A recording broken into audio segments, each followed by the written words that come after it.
Breiter-Wu here, President and Investment Manager here at Brighter Planet Properties. I don't know if you've heard the news, but Biden proposed a nearly $2 trillion investment to create millions of good jobs, rebuilding America's infrastructure, and ultimately rebuilding America. I get to say, before I dig into this video too much, this is not a political video trying to take any side. I'm not trying to tell you who you should vote for in the 2020 election. I am saying you should vote. And then I'm simply stating the facts of his policy and providing some points through the lens of the solar industry, which is where we're operating in. And so to start, there's separate categories. They broke it down, and this first category is build a modern infrastructure.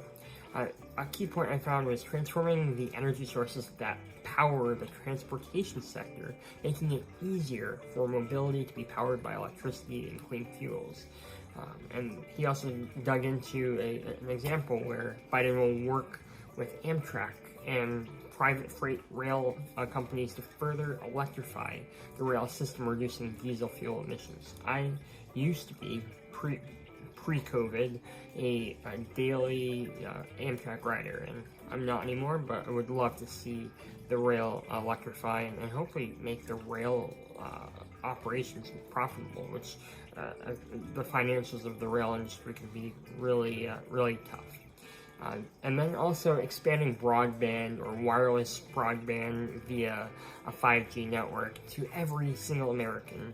And I think that's really important, especially in this COVID era where it's revealed that Americans everywhere need universal, reliable, affordable, high-speed internet to do their jobs, participate equally in remote learning, in education, and stay competitive as a country. The more people connected to the internet, the more knowledgeable we get, and the more we communicate and can create efficiency. So, bravo.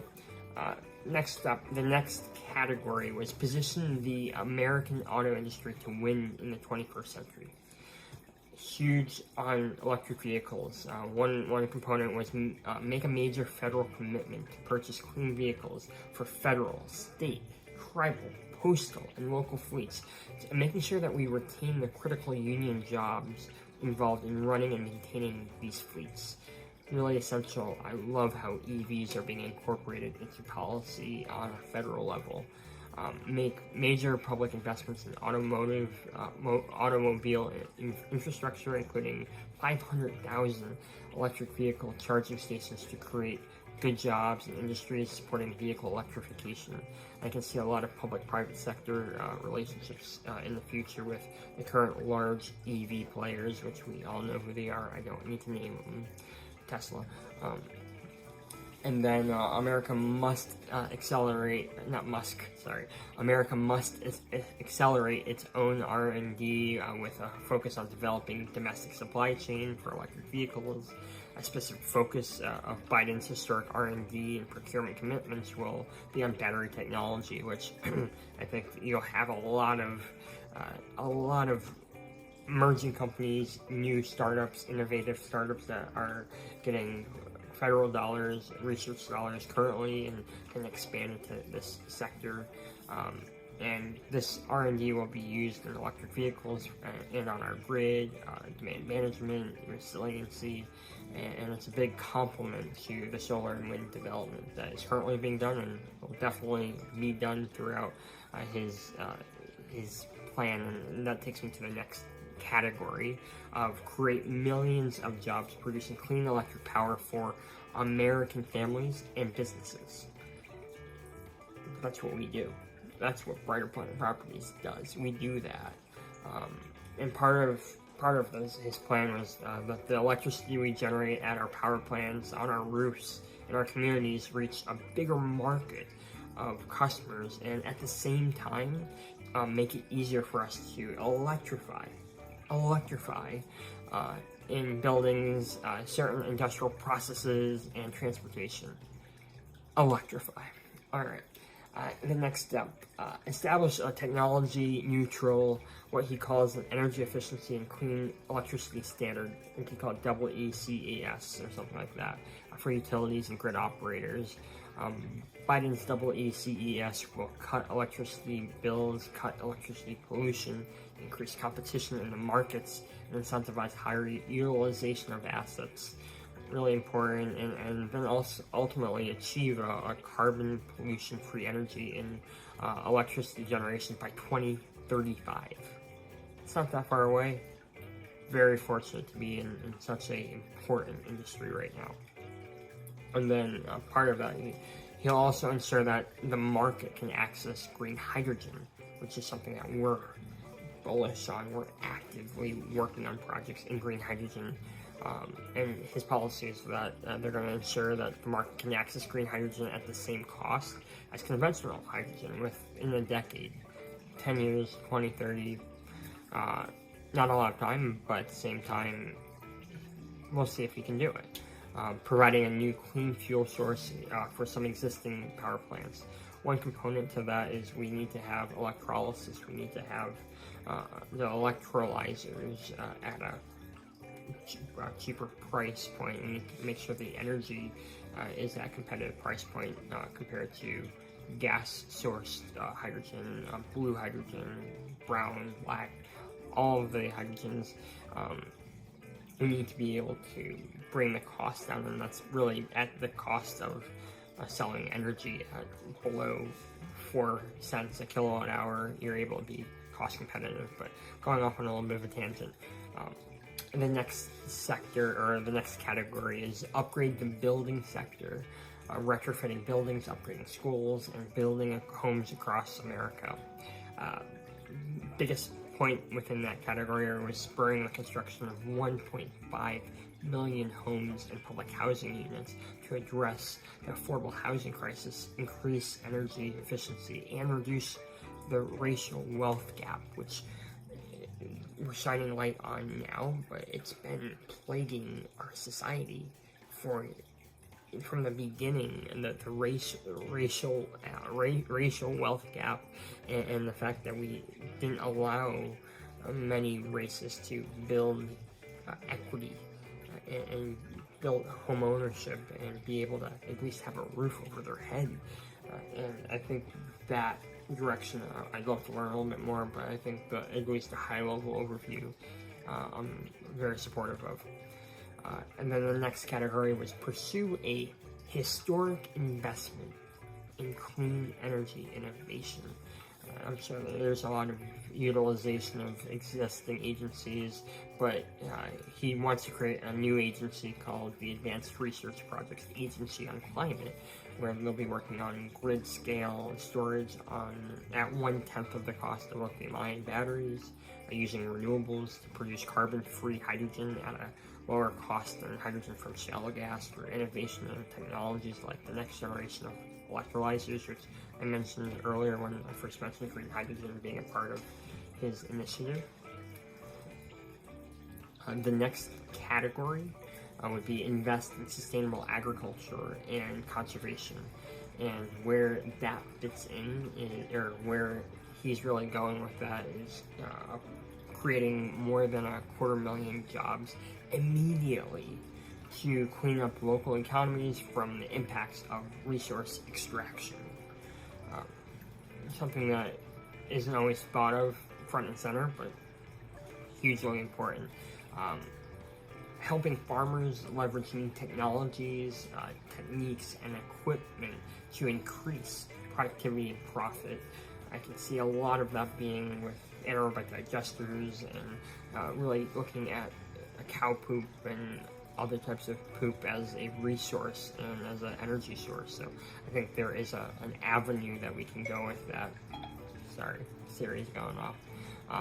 And then making sure small and medium-sized farms, which are near and dear to my heart. I really passionate about working with the everyday farmer, the everyday hard worker that puts hours into their land, puts days, years into their land to create a crop, create their final product. And we work really closely with landowners to be able to monetize their land and other resources on the property. But going through his policy, making sure small and medium-sized farms and producers have access to fair markets where they can compete and get fair prices for their products.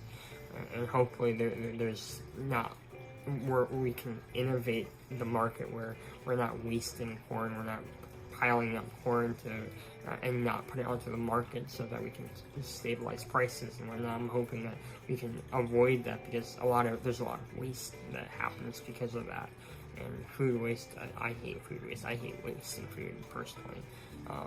And then investing in diverse farmers to make our agricultural sector stronger, more resilient, get more feedback and more advice from a diverse group of farmers working on their land. So definitely applaud that. Next category, secure environmental justice and create equitable economic opportunity. And a point that stood out was creating a data-driven climate and economic justice screening tool to identify disadvantaged communities from urban to rural to tribal communities, including those threatened by the cumulative stresses of climate change, economic distress, racial inequality, and multi-source environmental pollution. Yeah. And then, I mean, one other place was that Biden will ensure that frontline and fence line communities are at the table when enforcement, remediation, investment decisions affecting those communities are made. Not, here's what we're doing and just doing it. Let's get the feedback from the community. Let's hear the voices. Let's make sure that we're not just doing, but we're listening before we do. Something that we embrace very heavily when we're going into a community to develop a project. We want to make sure the community understands what we're doing and they can listen and hear us. And then, alright, those are the main categories and what stood out to me. I'm a little over on the time that I wanted to make this video, but I'm going to just go in. Just give me a couple more minutes. I wanted to touch upon the opposition from other sides and just where some points of concern are. And of course, what industry is going to have the biggest concern? The oil and gas industry, of course, because this is a solar-focused, wind, renewable energy storage focused, a clean, decarbonized economy that that's being proposed for us to move towards, which ultimately makes us more resilient and energy independent, which I think is a bipartisan topic. Kathleen Sigama, I apologize for if I pronounced the last name wrong, but Kathleen, she's the president of Western Energy Alliance, which represents oil and gas companies, said that Mr. Biden's goals were unrealistic and would hurt the energy producers. And we are here, our industry, our solar industry specifically, is here to bring on the coal workers, the oil workers, the gas workers, to learn the skills, move here early, and learn how to install solar, learn how to do operation and maintenance. And that ultimately is where we're open to train, we're open to be there for the oil and gas workers that will be displaced as we move towards the future with innovation and competition in the market.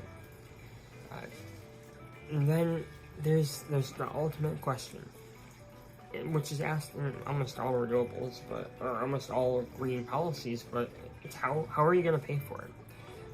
The Biden campaign did not say how it would pay for the infrastructure investments.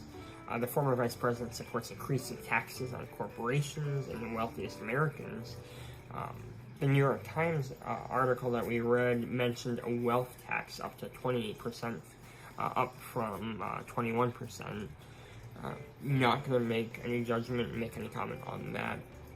I feel personally, and from the company's perspective, that Wall Street, or what you can call a financial sector of America, if you have the right policy roadmap and you have the right incentive structure, would be more than happy to make these investments as long as there is a structure and as long as they are, or we are properly incentivized, but also it could be a matter of reducing red tape and allowing a more streamlined process for development and creating that policy lubricant that allows more and more projects to be developed and more capital to be deployed. So I do feel that Wall Street can provide a significant amount of the capital for these investments. Ultimately, we have an asset-heavy country, and I believe Wall Street would love to own more assets, especially with a guarantee from the government, which is a credit-worthy country. And I think there's a lot of opportunity by leveraging some Wall Street capital into the mix of financing all of this. So my thought there, that's my opinion, and it's separated from the facts from before.